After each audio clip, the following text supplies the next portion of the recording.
In particular, I want to welcome our online audience. I understand that earlier there was an issue with the connectivity, so many of you won't have heard the earlier presentations, but it's great to have you back with us now, and we'll certainly be making the recordings of the earlier presentations available for people who were not able to see them online. Before we get into the second session, I omitted in my opening statement, I wanted to thank the Academy Committee, the Academy staff who stepped in. Because Vanessa was unable to attend this morning, all of the Academy staff have stepped in and made sure that the day today ran very effectively. So I want to thank all of those who've really stepped in at short notice. It's very much appreciated. So we're going to open this session today with 3 flash presentations, really giving us some examples of some initiatives which are being undertaken across the research system. And I'm going to be ruthless. These are going to be 5 minutes, and you're going to experience the Anita Maguire guillotine after 5 minutes, okay? And believe me, anybody who's experienced that once doesn't come back a second time. But the objective of these flash presentations really was to give people some insight into initiatives which have been undertaken. So I'm very brave here. Our first one is being delivered remotely, and it's Mary-Kate O'Regan from UCC, and she's going to tell us about the Odyssey programme. Have we got that one ready to go live?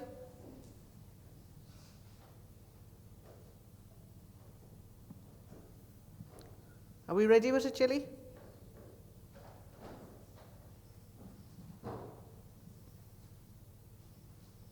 Are we still in trouble? Okay, listen, we'll take Jill Boyle. So first, Jill. So I'm here. Oh, you're here. Okay. Good morning, everyone. I am here. It was just very difficult for me to hear what was being said in the room, so I couldn't hear the introduction or anything. So my host has disabled screen sharing. So I am really happy to be here to present to you about one of the pragmatic steps that Anita referred to when she introduced the event this morning, what we heard of it anyway online. And basically, I'm here to talk to you about ensuring research careers, and I am just hoping that our host can enable me to screen share, because it's telling me host has disabled participant screen sharing. So I'm just wondering if anybody can even hear me or see me at this stage.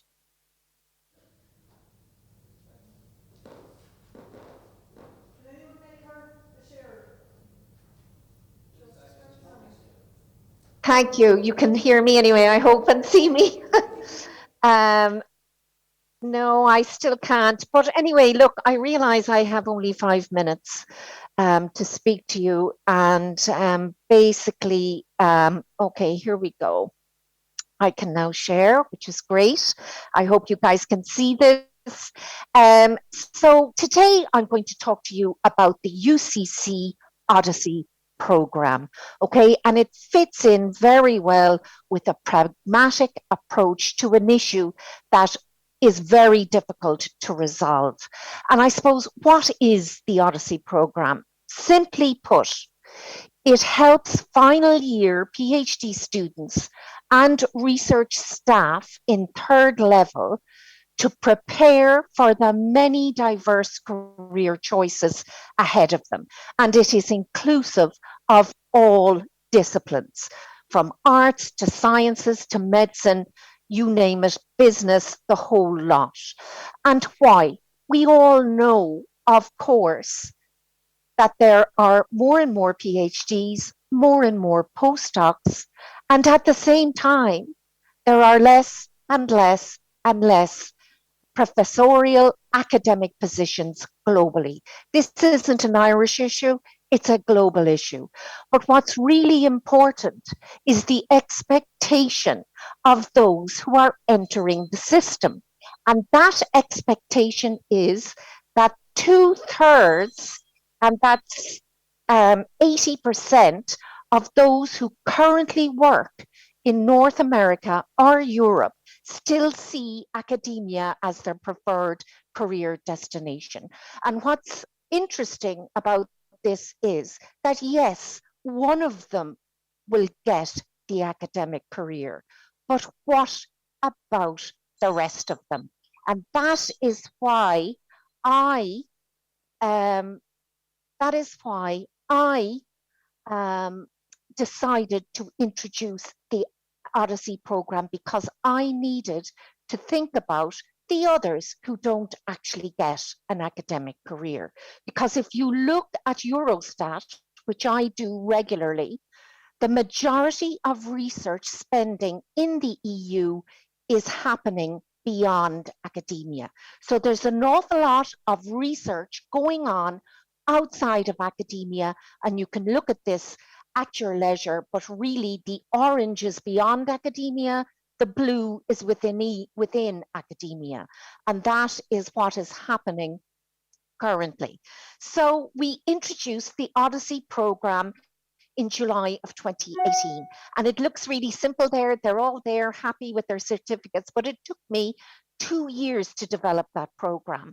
And I got a lot of support from particularly Professor Anita Maguire, who is with you today, because to introduce a program which actually enables people to leave your organization cannot be may not be viewed as a positive thing, but really it is a very positive thing. And in 2022, I did a self-assessment of the first 103 participants, and it's called Pathways Beyond Academia. And in the interest of brevity, I'm just going to highlight 2 or 3 things here. First of all, as I mentioned, there's a disconnect between the career expectations of research staff and PhDs within third level and the reality and of the availability of academic positions globally. The next finding was that prior to taking the program, because I meet each person one-to-one prior to the program and ask them questions, but prior to the program, only 2% of the participants, 2% out of the 103, indicated they wanted a role in industry or beyond academia. Following the program, 58% have gone on to rewarding careers beyond academia. So that shows a change in perspective, an acknowledgement of the reality of what is facing postdocs and final year students in our third level. The participants are educated enough. They don't need to upskill or refocus, right? The participants already possess the competencies that are required for positions beyond academia. What they do need is the challenges. Number one, they don't realize they have these competencies. And number two, they are unable to articulate them in a way that organizations beyond academia can understand. And that is what the Odyssey program helps them to do. Only PhD students, I found this because, I've run maybe 20 or 22 of these programs. I found that only PhD students in their final year should do a career intervention program. Early PhD students tend not to be ready to seriously contemplate moving outside the traditional academic career. So really, I tend to get the students when they are in their final year, when the clock is ticking, when they're beginning to think about what they're going to do next. And they really focus then. A 2-day program is all they need, inclusive of pre and post one-to-ones. So where do they go? Here is just a spectrum of roles, all of them beyond academia. You can see principal scientist, optical system engineer, and so on, publication strategy leads, all these different roles that they have gone into, creating pathways between academia and non-academic organisations, whether it's industry or not for profit. And to finish, I will give you a quote.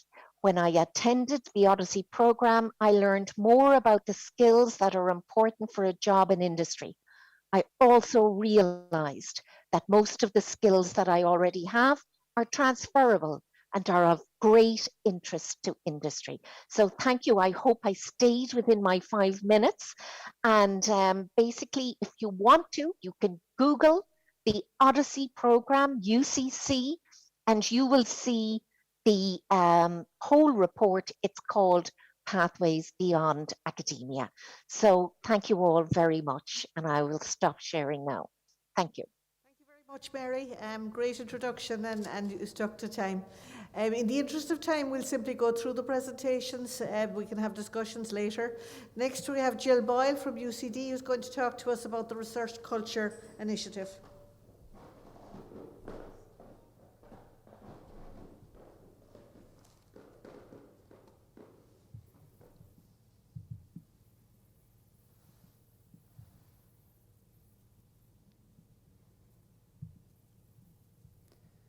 Okay, are the slides up there? Great. Okay, so very brief talk about the Research Culture Initiative in UCD, and we're going to specifically focus on technical officers. So the UCD Research Culture Initiative is an 18-month project. It's ending this month, in fact, intended to mobilise a suite of activities to ensure that the way in which research we do fully represents UCD's values, and thus ensuring all researchers are supported to achieve research excellence and integrity in UCD. We have in fact secured an initial 1-year extension on this project from next month. So UCD carried out a broad-ranging research culture survey in November 2021, targeting all of the research community. Of the 1,028 valid responses received, only 16 identified themselves as technical officers. And it's difficult to say really what proportion of technical officers involved in research that this 16 represents, because university HR groups technical officers in with other support staff, even though there are 220 individuals with the role of technical officer on the UCD directory. But regardless of this, 16 responses from this category of staff is really very low, and it makes drawing conclusions from their responses to the survey questions rather difficult. So we wanted to address the question of why we had such a low response from this cohort. So as part of our follow-on actions from the survey, we held a number of in-person World Cafe events to further delve into the survey questions and responses, and to facilitate further input and engagement and ownership of this process from the university community. And we specifically targeted the technical officers for a dedicated World Cafe event, and we actually got 27 attendees at this meeting. So some of the feedback that we received is as follows, and actually one of the first things that a lot of them said was that nobody ever asked them. Nobody ever asked technical officers what they thought about research. So technical officer roles are varied, and the resulting lack of clarity of career progression is of significant concern. Many felt overwhelmed with their workload, having to work outside regular hours and specifically take on additional responsibilities and tasks during the pandemic. And remembering this survey was carried out in November 2021, when sort of pandemic working conditions were still very high in everybody's mind. And all of them felt that these contributions had been overlooked and unacknowledged by the institution and their academic colleagues. Many felt that their work was not valued by the research community, that they were just kind of part of the equipment. And with regards to authorship, we heard that a technical officer might do exactly the same work as a PDRA in setting up and running an experiment, but wouldn't necessarily be given authorship on an ensuing output, whereas a PDRA would have. In the UK, the technician's commitment aims to ensure visibility, recognition, career development, and sustainability for technicians working in higher education and research across all disciplines. These commitments resonate very closely with the feedback that we receive from our technical officers, and so we'd like to develop a similar initiative here. And we've included actions along these lines in our roadmap for the continuation of the Research Culture Initiative at UCD. We also feel that this should be promoted at a national level. More information on the Research Culture Initiative can be found on our website or by contacting us at either of these and on Twitter. Did I stay within 5 minutes?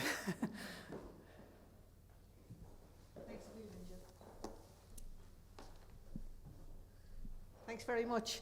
I think it's really important. I often talk about the unsung heroes in research.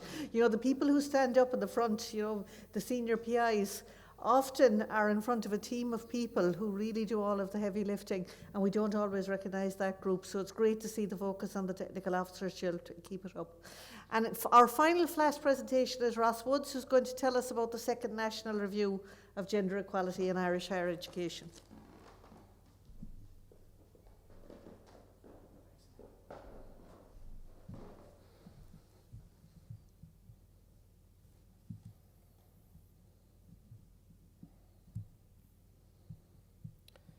No, I wasn't sure if the presentation was meant to be quick or it was meant to be visually impressive. So for those of you who are looking for a flash presentation, it's going to be quick rather than visually impressive. Are we up and running? We are. I know Anita said at the start that this was about initiatives that are ongoing, but I guess this flash presentation will be slightly more forward-looking. And as Anita said, we had the recently published second review of gender equality in Irish higher education institutions. Just put up there, the first review was in 2016. I'm sure you'll all be aware of it. It was, you know, a really groundbreaking review in the sense that it was the first time nationally we were talking about gender equality in higher education and research. It included lots of baseline recommendations, but one of the main features of that particular review was a focus on senior female academics and rather the lack of senior female academics. So this second review that we've just had is, I guess, is more focused on equality, diversity and inclusion in general, on taking an intersectional approach to gender equality, but still recognising that there's a long way to go in terms of achieving gender equality across the system. And you'll see the focus of the recommendations for the most recent review, they were in 8 areas, many of which we had seen in the previous review. One of the things that we did this time around was the expert group made some headline recommendations about national requirements. This was to align what we're doing with European requirements. For all of the Professor Rockstars, as Nick called them, who were applying for European Horizon Europe funding, there's, you know, a strong gender equality element to those applications now. But I guess rather than touch on all these areas, what I wanted to talk about was the difference, I suppose, this time, and the comment from the expert group that based on the feedback that they were receiving, and there's a lot of you in the room here who will have spoken to them, we really went through an extensive public consultation, but one of the key points that they made was that it was necessary to move to a different phase of the work to tackle gender equality. And the two big takeaways, and that's kind of what I wanted to talk about in this presentation, the two big takeaways from the review that differentiated from what came before were the need to centralise intersectionality, but also to acknowledge and address precarious employment as a barrier to career progression. And we've heard about that in various ways already today.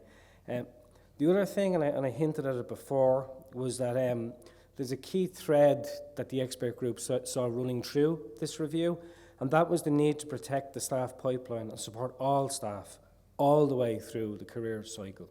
So not just looking at how do we get more female professors or how do we get more people from postdocs into lectureships.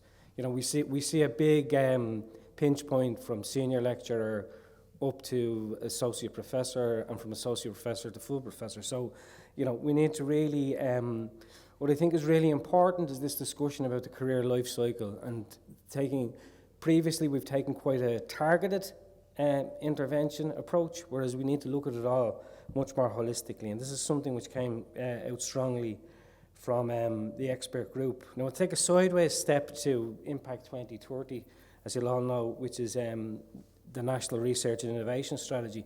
What I think is interesting, and this dovetails with what the expert group are talking about, is that in Impact 2030, The strategy regards talent as being at the heart of research and the research and innovation ecosystem, and aspires to a diversity of attractive career paths to address researcher precarity and maximise researchers' impact on various organisations. And I think the first presentation we had is essentially talking about that. And other things that we've seen already today is, you know, academia isn't the only endpoint. One of the things I'll say here, which is interesting, and we were talking, Nick in his presentation was talking about mobility. Sometimes we can see that mobility isn't equal, because people with caring responsibilities find it more difficult to engage in those mobility opportunities. And what we've seen is that, again, men tend to benefit more from mobility. So even when we try and diversify these career options, we still need to think about what the gendered or the equality related implications of them are. Now, there's one area, I suppose, of recommendations that are probably central to what this event today is about, and they're the recommendations on career development. And you'll see the expert group made a high-level recommendation that institutions must take action and account for progress in addressing the continued gender inequality at different levels of the staffing structure in both academic and professional streams.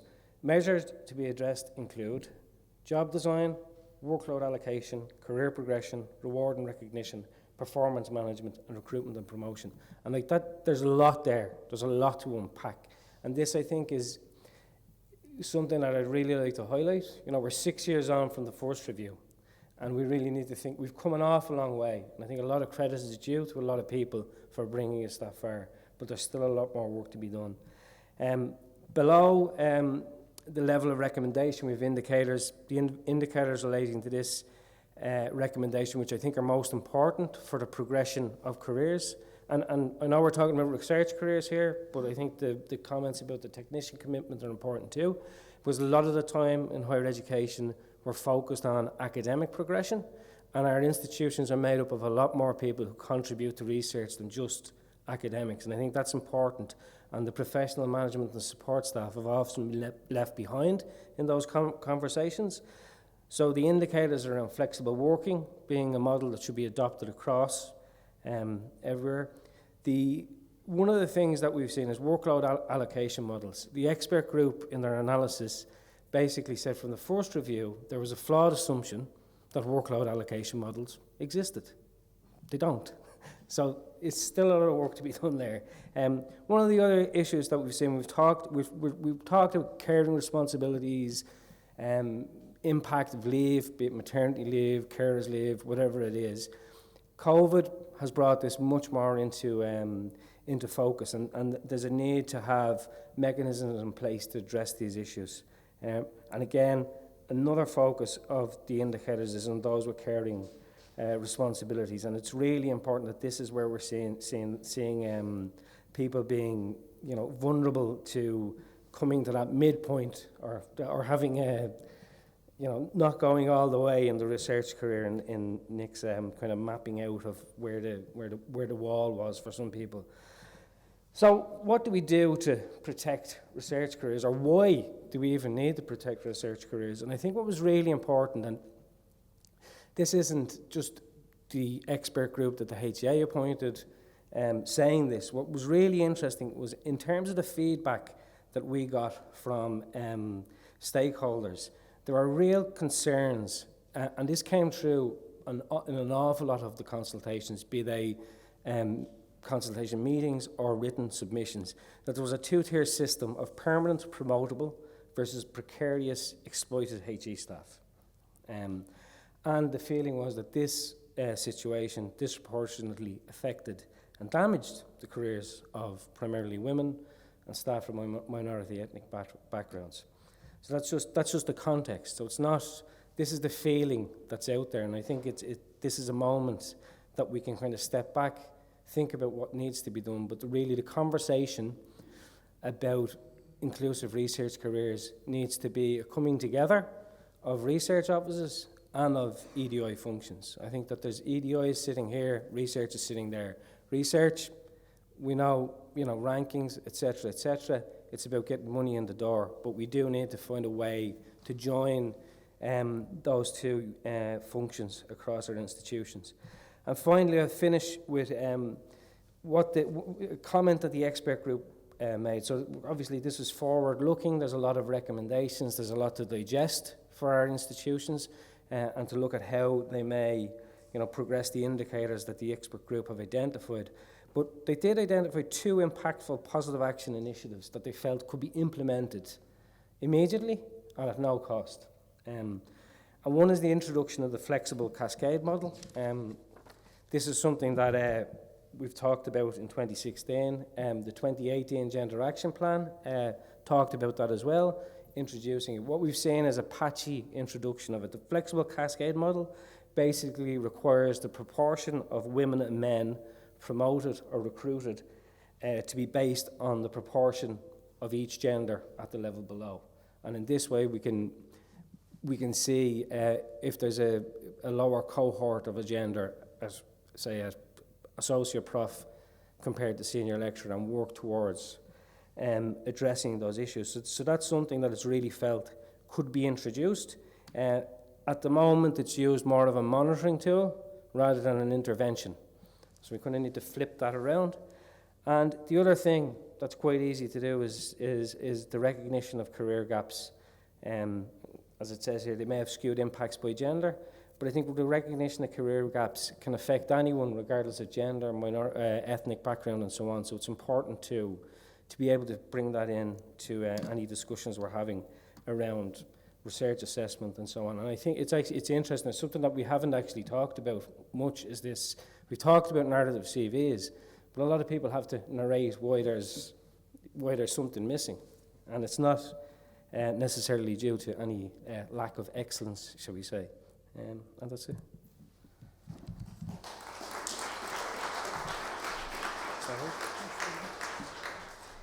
Thanks very much, Ross.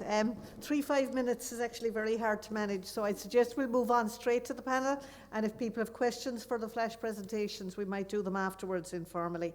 So I'm delighted to welcome the panel forward here today. We have an excellent group of people who've agreed to participate in the panel. If I could ask them to join with me here on the stage. So Dan Carey from the Irish Research Council, Philip Nolan from SFI, Karen McCloskey from Queen's, Gemma Irvine from Maynooth University, Lisa Keating from the IUA, and Brendan Jennings from TU Dublin. You're very welcome, and I really appreciate your time in terms of participating in the discussion here today.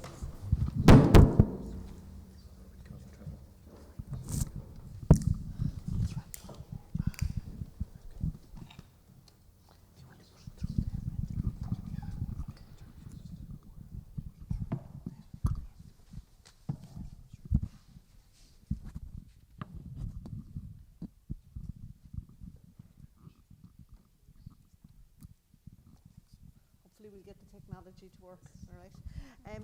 I mean, we've had an extremely thought-provoking morning. I think the presentations each have brought a different element to this discussion. So what I've asked each of the panel to do is just in a 3 to 4 minute opening statement, just introduce themselves and really, their thoughts on this issue of inclusivity in the researcher career path, just to open the discussion, and then we'll move into a discussion. So if I could call first of all on you, Dan, for your opening thoughts and, maybe thoughts on the Irish Research Council and your focus on inclusivity in researcher careers. Thanks very much, Anita. Yeah, just a few points to go through rapidly, and we're of time.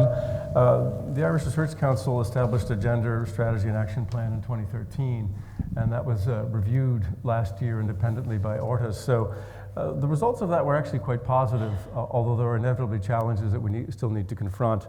And I do want to acknowledge you, Carey and Peter Brown, and their work on this, and Emer Cahill. The independent review was certainly indicated that we compare favorably actually to UKRI, which is significant, that there's a balanced proportion of applicants in terms of gender, which is good to see. In fact, in 2019, in terms of awards, 54% of awards went to female applicants. Now, in terms of issues that we still have to confront and think about, there's been a decline in the number of female applicants to the postdoc scheme, which is rather interesting, from 50% down to 42% last year. With the laureate scheme, what we find, and this is consistent with things that we've been hearing about earlier, the proportion of female applicants declines by career stage. That's partly the system which needs to catch up with itself, but also something we have to address. In terms of the panel members, something that we don't always think about, there are ongoing challenges there in terms of, particularly on the STEM side, perhaps inevitably, especially in physical sciences and engineering, which we have to address. So what do we need to be doing and thinking about? We need more flexibility in dealing with the interruptions to research careers. That was a theme that just came up and has been consistent in our discussion today. We have to recognize non-linear research careers. And I think we need to develop a further strategy relating to mid and later career awards and how we think about that in terms of gender and inclusivity. Gender blinding is an interesting question which really began as a serious process in 2014 for the IRC, and it was endorsed in the document that Ross was just talking about, in fact, which is interesting to see. It's noteworthy, nonetheless, in the most recent, the Advanced Laureate Grant Scheme, that we found people were given the option of opting in to gender blinding, which the IRC would then do with their applications, and only 18 of 130 applicants chose that. So there's something interesting and significant going on there to reflect on. We should also, I don't know that we've discussed this yet today, but I think our bullying and harassment policies are also a very significant part of this equation. And the IRC has worked on that over the last year, but that also relates very much to institutions and those partnerships and their policies. In terms of DORA, we've had a little bit of discussion of narrative CVs. The one thing I would point out is that there really isn't, I think, as yet, an adequate training for those who evaluate narrative CVs. So we've got part of the equation right, but we haven't thought about what judgments are being applied, how do we evaluate a good narrative CV as opposed to a not so good narrative CV. And sitting next to Philip, we have a shared program with the Pathways, SFI IRC Pathways program. That's an interesting one because it's stipulated that institutions put forward their nominees, they do an evaluation process, and there must be an equal number of applicants. That's an interesting one to think about and to reflect on. And just briefly, a few wider issues to think about. Obviously, Athena Swan is very significant. There is an issue which is identified also in the report on the burden placed on female colleagues. And I think it's been stipulated that 40%, there should be at least a good gender balance in the self-assessment committee. So that's at least a positive step, but I think that's been widely noted and shared. But if we think about the wider picture, there are constraints within GDPR. So we may have, gender is not a protected category, but there are protected categories, and therefore our ability to establish a baseline is difficult, put it that way. Racial or ethnic origin is protected, as is sexual orientation. This is not even to speak of class or disability or other things that we want to monitor and be aware of. How are we going to accomplish this? I think that needs work and reflection. I would also draw attention in the broader context to two things. One is the work of Elaine Keane and Manuela Hines and Rory McDade on diversifying the teaching profession. We've got to think from the beginning of this process as a society. And the work that they've been doing is extremely important. And then finally, to look forward, which I think might be in Q2, to the full report on the Irish census. There's huge demographic change taking place in Ireland. The country needs to catch up with itself. That's a major task. So, thank you. Thanks very much, Dan. Certainly lots of interesting ideas embedded in there. I'll move on next to Philip Nolan from SFI. So, Philip, your thoughts? So first of all, thanks to the organisers for organising the event. It's been a really useful morning, and thanks to the prior speakers, in particular Nick, Dagmar and Bert. I learned a lot this morning, that's the first thing. And I won't react too much to what's already been said. I'm going to make three comments. I'm not going to focus on the pragmatic for a minute. The first thing that I want to say is we don't live in a meritocracy. We like to think we do, and we like to think we behave merit. I used to think we did when I first kind of started my career in university leadership. So I think we even though we're making huge progress, and even though a lot of the root causes of structural inequality and exclusion are being addressed, we need to continue the conversation about what those root causes are. Because the kind of collective understanding of why people are treated differently and what our biases are is not yet universal. And I think we need to know why we're doing things. I think Dan is right to say, let's go back to the very beginnings. I have on my bedside table a book my father bought me when I was 7 or 8, which is the mid-1970s, because I had an interest in electronics, and it was the boys' book of crystal sets. So like a lot has changed in our lifetimes, but a lot has not changed in our lifetimes about what our assumptions and biases are. So that's the first thing that we need to continue that conversation, because I keep encountering people who think this is a technical issue rather than a deep, complex social issue which we're slowly resolving. So actually what I think we need, and it was interesting, Ross alluded to it, I think we do need, when it comes to specifically research careers, I think we need a national and supranational discussion. There is a supranational discussion going on in the EU, and we need to influence it. But we need to have our own national discussion, which needs to be followed by a policy programme. And I think we need to go right back and think about, and it's been addressed today, what is the purpose of research? Why are we funding it? Is it the advancement of knowledge? And if so, are we trying to sponsor individuals to advance knowledge, or is it a collective effort within a field or a discipline? Is it for economic, social, environmental, cultural progress? Is it a pedagogic activity, in essence, bringing on the next generation of researchers? And what's the audience, one might think? We talk about public engagement. What's the audience, or who's the owner of the research? Is it democratized? Do people really own it? And this may sound all very airy-fairy, but until we have those conversations, we're going to remain confused. So for instance, first of all, it's all of the above, but not instantiated as all of the above in all people or in all institutions or in all activities. But if the people really own the research, then it should come as no surprise to us that a marker of success is that the majority of research activity is out there somewhere, out in the public service, out in industry, and that a doctoral student progressing out there to pursue their research is not the exception, it's the norm, and it isn't a failure, it's a success. So, and therefore the whole system, and we saw a beautiful example of the small tweaks that need to be made to the system in order to acknowledge that and prepare. We need to have the conversation at institutional level. Are all research performing organizations trying to do all of the above in the same way, or are they different? SFI is seen as a competitive research funder. That's what we're kind of designated as. But that's not really what we should be.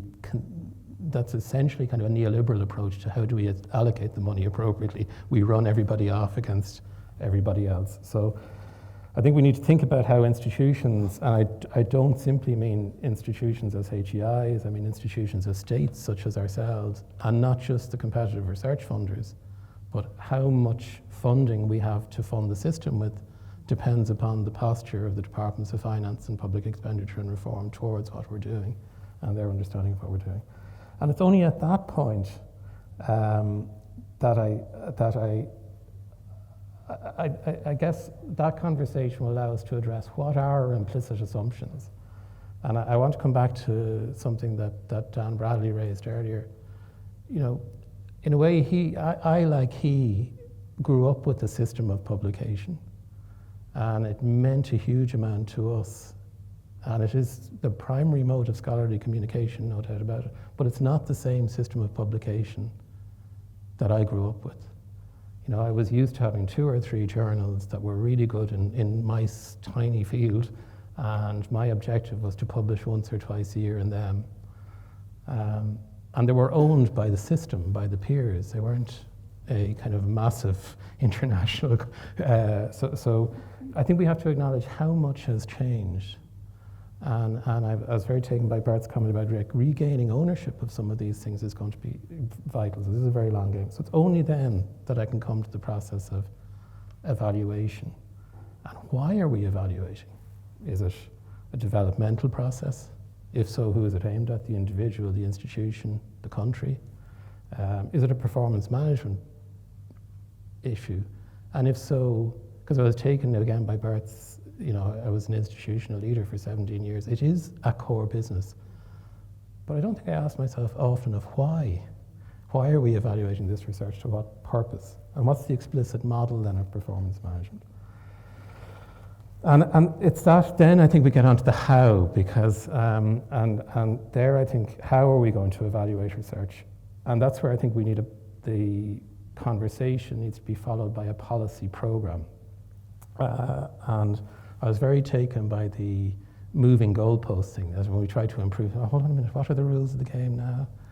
And equally by Bert's, this is going to be, it's like a quote from a movie, this is going to be messy.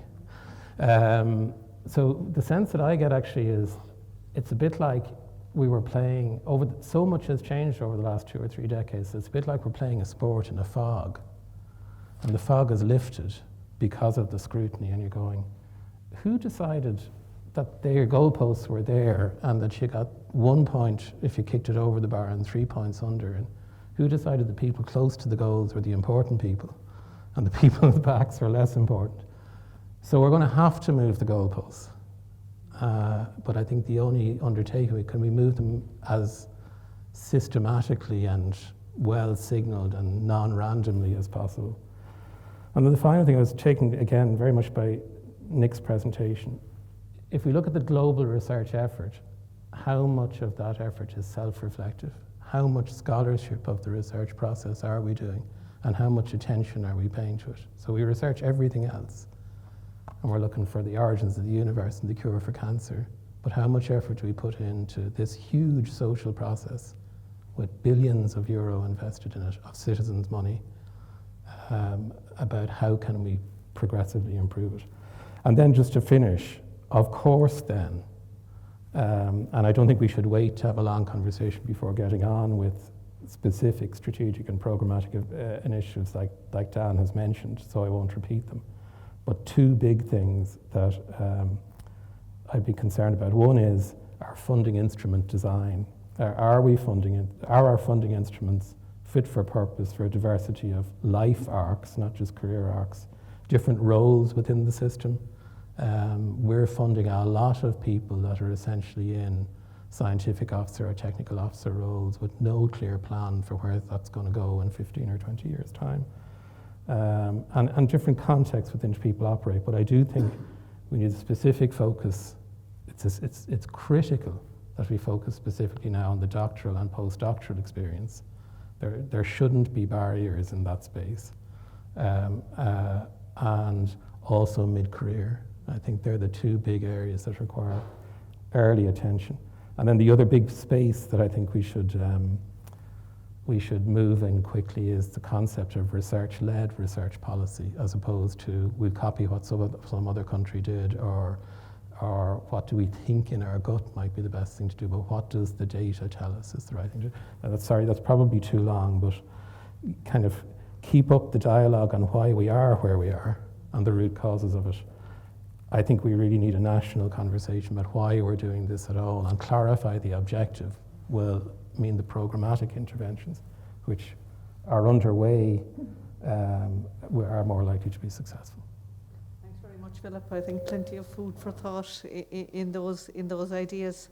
I'm going to come next to Karen, because many of you are aware the Royal Irish Academy is an all-island organisation. You know, it's not restricted to the Republic, so it's really important that we have Karen's voice here today to talk to us about some initiatives in Queen's, but perhaps also more broadly the landscape in the UK. So Karen, over to you. Thank you. Do I need to do something to turn the mic on, or are we good? We're good, thank you.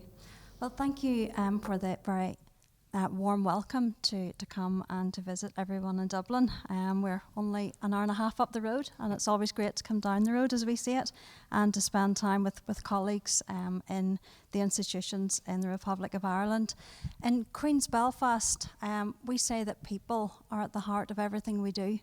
And as a research-intensive university, people are clearly at the heart of our research ambitions and our research delivery. Without looking after our people, our research will not be as impactful on the society in which we live, and indeed internationally. I think I've heard all morning about changes. We have a changing workforce. We've got a changing environment. March 2020 changed everything. And with the diversity in our workforce, with the very welcome moves towards gender equality and EDI, inclusivity more generally. People are at the heart of everything we do, and people are different. People are diverse. They bring their whole selves to work, and those whole selves are different. And our policies are catching up with a diverse workforce, whether it's family leave, maternity leave, career gaps we heard in the last presentation, not hidden or excused or explained, but described and understood in a meaningful context. And the EU has been very helpful in defining what a metric might look like for a maternity leave. What was the impact or a penalty? What was the maternity penalty on a career? Was it absence of one paper? Should we even measure it that way? Should we look at a career and say someone was off and now they're back? And we've been able to use that lens across sickness absence, career breaks for any reason, or labs closing during a pandemic, which Dagmara told us about earlier, and we all experienced. So using EDI lenses seems a fair and rational thing to do, given that the workforce is different than it was, never mind all of the other changes that we've had. In Queen's, we have adopted a listening approach and active listening. Before we come to any framework or ideas, we've consulted widely with groups. A fairly recent example was the COVID pandemic. Every organisation did this, but I'll talk about Queen's. We engaged with early career researchers, we engaged with technicians, professional services staff, academics. How are you being affected today by the pandemic? And then we launched a survey. And from that, we created an action plan. Nothing new there, except that we learned that everybody was affected by the pandemic, but in different ways. So one of our actions was to launch a grant fund whereby folks who were impacted by caring responsibilities, their labs being closed, illness, could apply for funds to reignite and to restart the research programme and to level up that playing field. Some people did well in research, were able to write papers, others were very disadvantaged. And I think that listening approach and the co-creation of solutions has helped us to make an impact to the people that really need it. We want to shape external policy as well, both in the UK RI landscape and in the EU framework.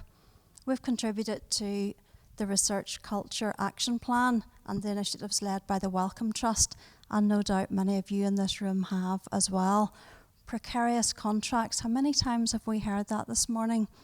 It was an issue for me quite a few years ago, it's an issue today, and does that give sustainable career planning? We know it doesn't. I don't know what the solutions are, but the root cause is how we fund research.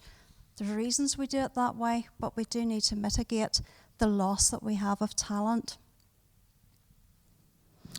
We also looked and overhauled our promotions process, and I'll just give the example for academics.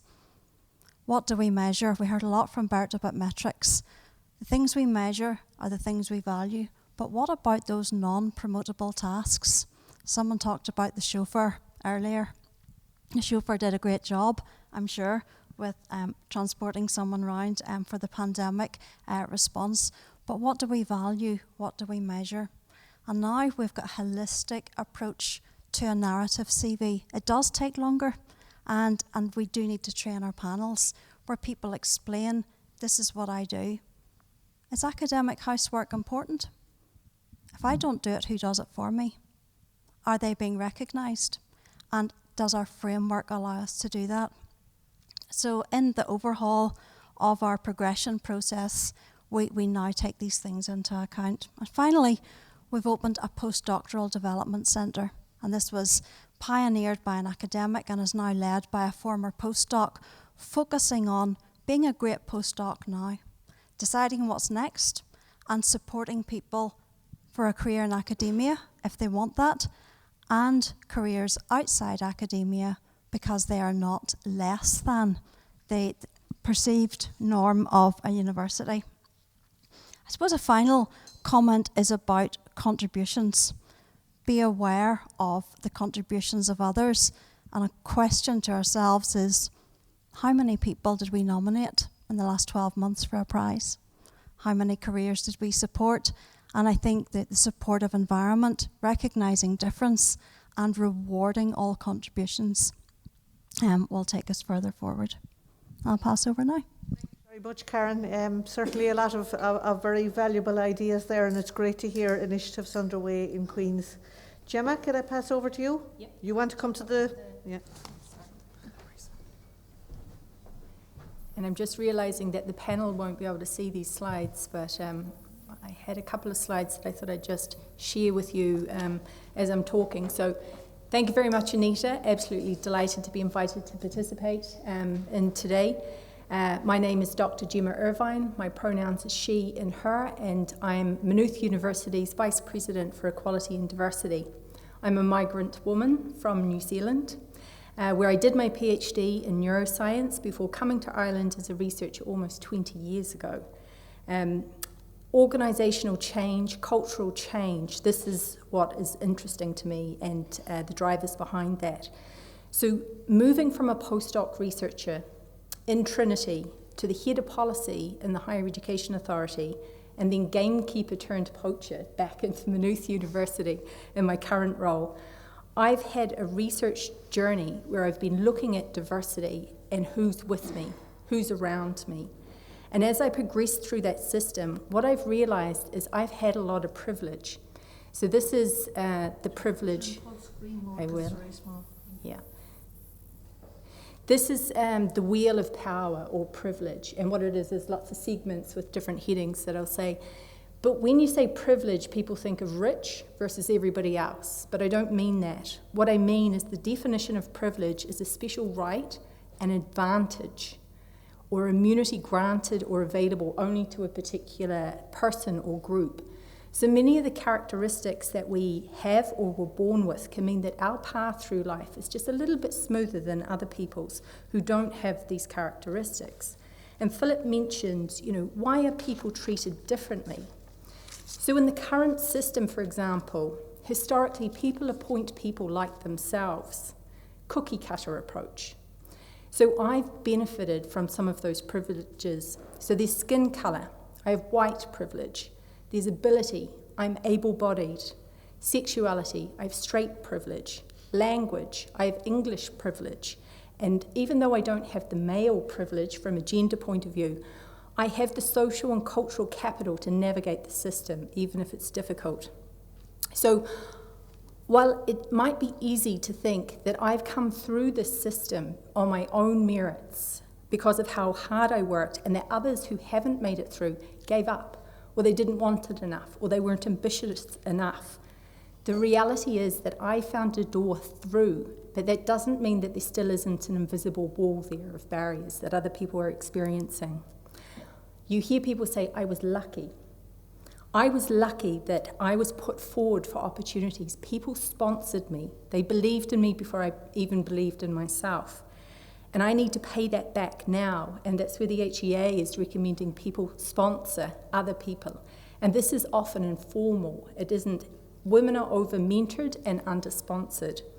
So I think it is important, particularly if you're missing those networks or those contacts, that actually you pay that back and do the sponsorship. So in Ireland, particularly to address these types of barriers, as Ross has said, and I would have worked on in the HEA as well, we have this multi-level approach. So we've got a macro international national level, we've got a meso organisational level, and we've got a micro people level. And at each of those different levels, we need both sanctions and inducements, levers, that we can get this cultural change. And in Ireland, we're doing that very successfully and actually leading in an EDI space compared to other countries. My role in my organisation is to help people to make the invisible visible. So I've got this iceberg slide that you may have seen before. I don't see a lot of overt discrimination, assault and harassment. What I see is all the little moments that make somebody feel like they don't belong. And this is largely invisible to people. It could be gender, class, disability, race. Culturally, these could be called microaggressions. You're ignored or your contribution is ignored at meetings, you're talked over at meetings. gendered descriptors of your behaviour, you're bossy instead of assertive, being underestimated, competence questioned, mistaken for the custodian or the cleaner. As you come in, a black professor had said that had happened to her. Or inappropriate questions, such as, where are you really from? When you've just told them that you're from Maynooth, but because of the way you sound or you look, you're othered. And family leave stigma. The structural ones could be micro inequalities. And this is the organisation where people are not getting credit for their discoveries, being offered the same lab space, human resource, the career development, mentoring or sponsorship, getting the same starting salary, or who is being encouraged to go for research funding, to go for promotion, to sit on internal and external committees, who is asked to be a speaker, a visible role model in public, and the expectation of the service or the pastoral care that we saw a lot of during COVID. And I love that academic housework, I think, is a good term there. So from this point of view, these can all contribute. Each by themselves may not seem like much, but this is the invisible wall that is being built up where some people are experiencing all of these, and this is a block to their career, and they're not progressing in our research and our academic system. I believe that we need to be a first mover on talent. We need to take these blinkers off, stop with the cookie cutter approach, look for the added value of someone who's different to yourself if you're already in the system and often in a position of power. So genius and talent is evenly distributed by class, race and gender, but opportunity and access are not. So there is talent across the world that is sitting there that should be in our universities. And being a first mover, and this is actually not my quote, this is Dr. Katrina O'Sullivan, who's one of our successful academics on intersectionality, and she's developing pathways for working class women into STEM, very successful with industry and SFI funding. And from an intersectionality point of view, I just wanted to quickly give an example of what I mean here. So this is diversity being linked to creativity is essential to research. And inclusive research careers means we've got to recognise this talent everywhere, but it's got to progress through the system. And individuals have different needs in order to help them do that. So for example, if we take these 4 very successful women who are in STEM. Anna is a scientist in industry. She, middle-class family, mother is a scientist, father is a teacher. She had the cultural, social and human capital to choose a career that she valued. So even though she faces challenges as a female in science, she has the capital to get there and the knowledge to be successful in that challenging environment. Sarah is an associate professor in university, very bright, but didn't have the cultural or social capital to stay in education. Addicted parents, she came from a community where nobody finished school, let alone university. And if you read books, you were considered weird in her community. I love that quote. So her intervention was quite different. She needed role models to motivate her, social supports for her and her son. She needed money to participate in higher education, and she'd be the first to say she didn't fit in STEM because of her class background. So her extra supports to navigate the known norms that the rest of us would take for granted is what was missing. But now, like that, very successful in a university system. Chu is an undergrad STEM student. Her family moved to Ireland out of extreme poverty. And although her family valued education, have a very strong work ethic and cultural capital, she attended a poor school that didn't have science as a subject option, and she was not going to get the points to get into university. So her family were pressuring her to work instead of going to education, but she needed pathways to get into STEM. She needed role models, and she needed to navigate a race ethnicity issue. Think of all the iceberg points there. And then the 4th is Ada, who came to Ireland for work. She's highly educated. She's a lawyer of African ethnicity, but her degree wasn't recognised.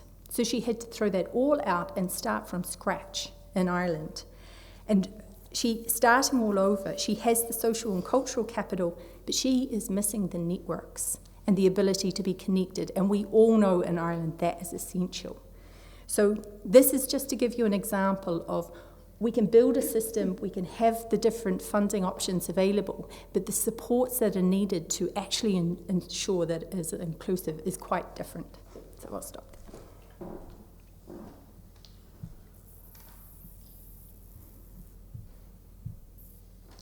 Thanks very much, Gemma. Lisa, you're up next. Let's see if that is that working. Is that on? Yeah. Okay, great. Well, it is definitely working now. So thank you very much, Anita, and to the RIA and the HEA for inviting me today. I'm very pleased to be here. I'm Lisa Keating, and I'm Director of Research and Innovation at the Irish Universities Association. And I will be brief. I just wanted to start first off at the European level before moving closer to home. And I want to reflect what Philip had said initially about the supranational conversation that's taking place at the European level. If you look at ERA Action 5, which is about enhancing gender equality and inclusivity, I think it's very important that it reflects what's been happening, what we've been talking about here today. And I want to bring that down then to the pragmatism and the national level as I've been instructed by Anita, because I know that advised by Anita, not instructed at all. And what I'd like to say is just, if you look at the ERA actions and the main aims that it's trying to address, it's looking at the, persistent gender inequality that exists in the research and innovation system in Europe and around the globe. It is also looking at the lack of the gender dimension in terms of research and innovation that is taking place that we conduct. It now, with the new ERA actions, the European Research Area actions, it's also looking specifically at how we try to open up gender policies, which we've talked about a lot today, into inclusivity. And I think Ross had mentioned this, intersectionality, I believe, is the reference, is the word used to describe that. So it's touching on all of those things. But the bit that I just wanted to focus on right now was that what we're finding at a European level is that, and at a national level, is that we are very, very good at making policies, and we're very good at making strategies and coming up with initiatives. But what we are quite poor at, unfortunately, is implementing those. And actually, at the moment, the Commission has done a massive mapping exercise looking at all of the member states, what policies do they have in place, what actions are they taking place, and what impact do they have. I think that'll be fascinating when that comes out later in the year, so I'll be looking forward to that. But I think that's interesting at a national level, because I understand from my colleagues in government that at a European level, our colleagues there reflect on Ireland and see that we're extremely good at the initiatives, at the policies. But like other European countries, we're struggling at the implementation. Now, at an Irish level, we have the research career framework that I just wanted to mention. And I do have to give a shout out to my colleague, Tony McMahon, who has spent the last decade trying first to consult with all stakeholders to bring it to a stage where everybody agreed to implement it, and now has been working tirelessly to implement it. But you'll have noticed when Dagmara spoke earlier about the difficulties that she encountered. So while for the last number of years, we've been quite proud of ourselves at how far we've gone with regard to the research career framework and implementing it and getting standardization with regard to grading and with regard to salaries. And we've also brought in about career development and looking at that element of it. Dagmara, her lived experience of that was quite clear, that she wasn't able to even get increases in the pay progression that we've all agreed will happen across the higher education sector. So the implementation of that takes time. And I think one of the things, because again, as advised by Anita, to talk about the pragmatism and what do we need to do. And I think what we need to do is to look at the initiatives and the policies that we have in place and really analyse them in the way Nick and others have looked at the data and say, okay, what's actually happening here? Is this, because we don't need, to a certain extent, to say we don't need more ideas and new initiatives. We need to start looking at what we have in place and to try and really embed them and to talk to those that are living the experience to understand, okay, we've written it down on paper, but is this actually making a difference to your daily life? And I think just to finish, because as I said, I will be brief, just to finish, I think that's one of the downsides of the implementation. One of the things that I was very proud to read and that was flagged to me is For the first time, the higher education institutes, along with many other organisations in Ireland, are reporting on the gender pay gap. And actually, if you look at the data, which is yet to be fully analysed across the higher education sector, what you'll find is that in UCD, for example, where they have spent some time doing a breakdown of the gender gap, that in relation to researchers' careers specifically, that is the area in which there is the smallest gender pay gap. It's still there, it still exists, and but what's interesting is they attribute that lowering of the gender pay gap specifically there to do with the researcher career framework and its implementation and putting those standardized. So while it hasn't solved the problem, it's definitely making a start and starting to improve things. So I think for me, I'd be looking to see, well, what do we have in place? What effect is it having? What's the lived experience of those that we are trying to help or support or work with? And are we having the desired impact? So I'll finish and hand over to my colleague, Brendan. Brendan? Okay, thank you, Anita, and thank you to the RIA for organising this event. It's been really great this morning. So I'm Brendan Jennings. I'm the Vice President for Research and Innovation at TU Dublin. I've been in that role for about a year and a half, and most of the previous part of my career was in Waterford in what's now Southeastern Technological University. So I'm going to talk a little bit about the perspective from the TU sector. And we've been talking a lot about research assessment, and the interesting thing about our sector is that we currently don't really have any assessment of research of individuals, because we have a contract that doesn't require our academics to do research, and we don't have associate professor, full professor grades. So that creates a huge number of problems and limitations that I could spend hours talking about, but I won't subject you to that. But what I want to say is it actually creates some really interesting positives for us. We have a lot of people who engage in research, and they're doing it because they really love to do it, and they're doing it because they're very focused on the impact their work can have outside the university. So that really creates an environment which is kind of different. We don't have those negative sort of chasing publications in order to secure promotion type behavior that you see elsewhere. Now, we do hope that this will change. Just before Christmas, Minister Harris published an OECD report on career paths and contracts in our sector, and really that strongly sort of identified that really our current arrangements are not fit for purpose, and we do need to move towards a more sort of prevalent career framework as that other universities would have.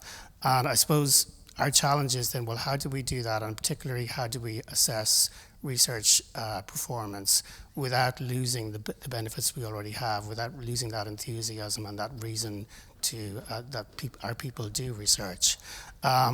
So we want to do this, obviously, in a way that's inclusive and that's humane and that's equitable. And this is a challenge we're facing in terms of well, starting from zero, what do we put in place?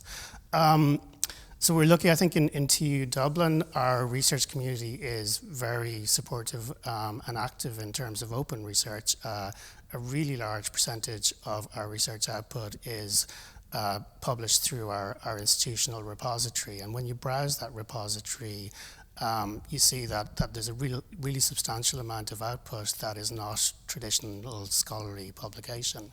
And you see that all kinds of outputs, and you see a cohort of people who are not sort of maybe don't receive research funding, but are really doing very impactful things in terms of public policy formation, in terms of the public discourse, and in terms of contributing to the culture of the nation. And really, we want to make sure that we don't put something in place that sort of loses that kind of level of activity, but still rewards people for doing really good research. So I suppose I don't think I'll talk about the gender aspects. We have a lot of activity going on in our university, as all the Irish universities do, in addressing those. But I'll maybe talk a little bit about the whole sort of cultural diversity of our research community. TU Dublin is the most diverse university in Ireland. We have a very substantial number of students who are from sort of underrepresented minority backgrounds, just because of the I guess, the location of our campuses and the kinds of programs we offer. And we really see that sort of diversity is now being mirrored in our research community, particularly at the early career stage with our PhD students, postdocs, but increasingly at the mid-career levels, and lots of our sort of academics recruited over the last 5-10 years are from diverse backgrounds, and not yet so much at the late career stages in research. And that's something that we think, we are starting to see a pressing need to address, and Gemma really eloquently covered a lot of the issues, and it's something we've been thinking about as well. So one of the things we've done over the last year is put in place a plan for a change in race equity. And I'm just going to quickly read out the objective that the university has set itself, or the commitment. It's that we will build an intercultural university that is anti-racist and facilitates a true sense of belonging and empowerment for all members of the university community. And we really are, we put a lot of thought into how we're going to achieve that. But I kind of personally think that's going to be really important for our research community to enable everyone in it to produce at the maximum and achieve what they want to achieve in the years ahead. So with that. Thanks very much, Brendan. I really appreciate the input from all the panel. I've just realised it probably wasn't very sensible asking everybody for an opening statement, because it's eaten into our time, and I'm aware that we have a number of people here who need to get away, but I would just throw one comment at you that I'd like a quick response to. What I was very struck this morning from Dagmara's presentation was she obviously came up against challenges, and I think we'd all recognise the challenges, but what really struck me was she had good mentors, good relationship with her mentors, and she was still struggling. I didn't anticipate that, I have to say. So what I would put across to each one of you briefly is, how do we all work together? Each of us has different levers. So, the funders have levers, the HEA has levers, our organisations have. How do we actually work together to make sure that we bring all of those to bear and genuinely change something? And you've got a whole 30 seconds to respond on each of those. So does somebody want to jump in on that? Conversations crystallise solutions. So as we talk, those crystals of solutions will form, and will find a way to make Dagmara's experience and people coming after her much better than it currently is. That was just under 30.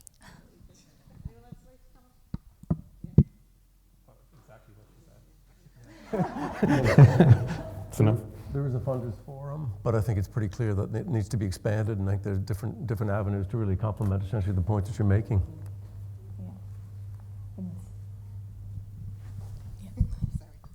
And I think we need to be comfortable with being uncomfortable, because a lot of that situation that's being experienced, we would say, that doesn't happen, or that can't be happening. There's no bullying in our system. Our postdocs don't bully our PhD students. Our professors are all well behaved.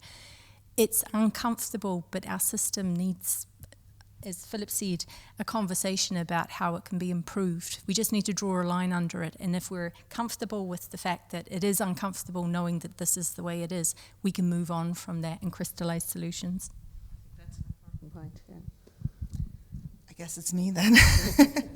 I think going back to that point, and it reflects what Gemma says, is the lived experience. We have these ideas, we have this opinion of what is happening, but as you've said, it's not comfortable to look at what's not happening. So I think the dialogue, as Karen has said, to understand, to get more people talking about the different aspects, because you don't understand unless you've walked in somebody else's shoes what they're experiencing. So I think it's just really important to have that dialogue. Yeah, and I suppose from an institutional perspective, I think you have to balance, so say in our university, we are required to essentially double our level of research activity within a 10-year period.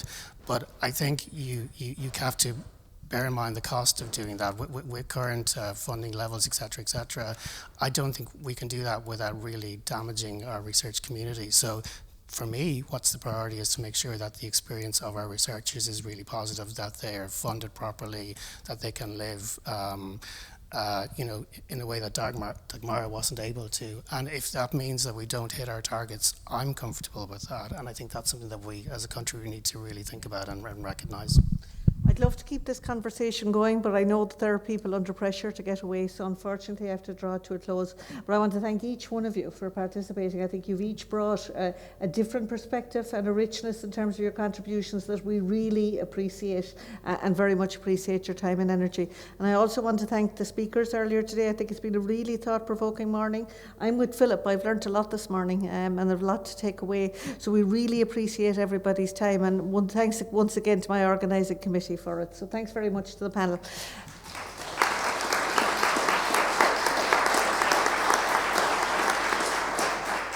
And finally, to close the event, I'm going to invite Siobhán O'Sullivan, the Executive Director of the Royal Irish Academy.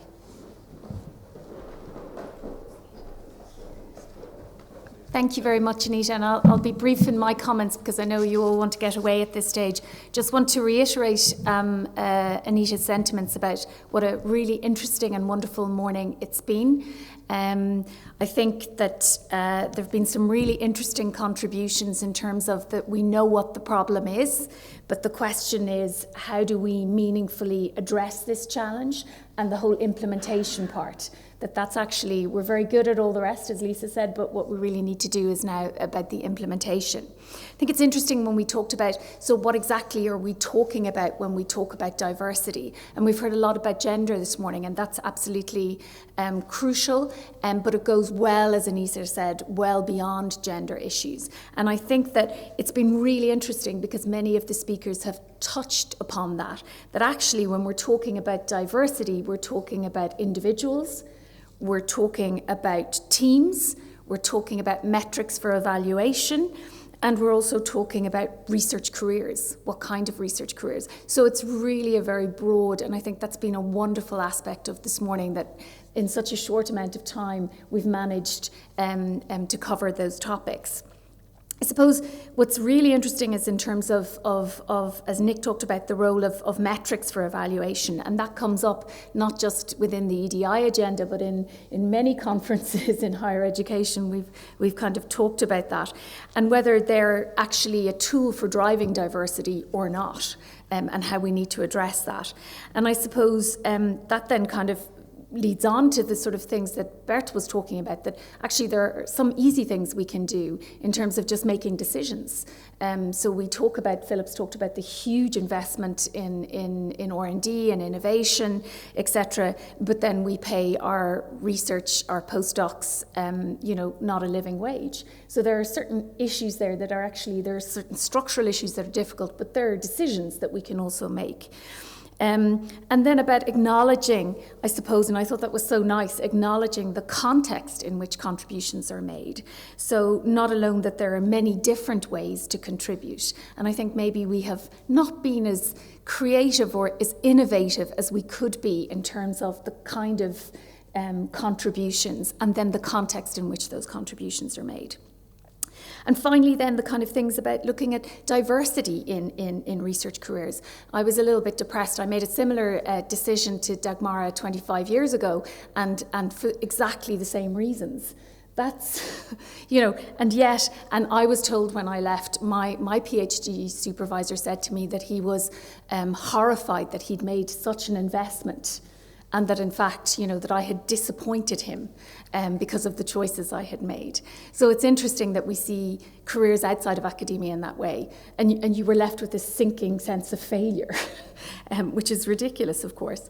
So then the final thing, of course, we need to look at these kind of issues across the entire career life cycle, and also for our academics, but also those who are working in the higher education and research ecosystems. So I think we've had a huge, very diverse discussion this morning, and I would just like to end and close this morning by thanking our speakers very much, our panelists. It's been a really rich and interesting discussion. But what I really want to thank is to thank Ross Woods from the HEA, to Grace Mulcahy, and very much to Anita Maguire, who has driven the EDI agenda within the Royal Academy. I think, as Anita has said, we've made progress, and we really are very committed to actually looking at how we introduce and strengthen and double down on that EDI agenda across all of our activities. and membership, staff, and as I say, all of the activities. Because it is only, as Anita has said, is bringing the diverse perspectives that we can actually address the kind of challenges that all of us are looking at. So Anita has been the champion of the EDI diversity agenda within the Academy, and as Anita said, ably aided by Vanessa Carswell, one of our own, who has really stepped up to the mark and has done tremendous work in this area. So I'd like to express our particular thanks to Anita and to Vanessa for that, and look forward to continuing on this journey. So thank you all very much.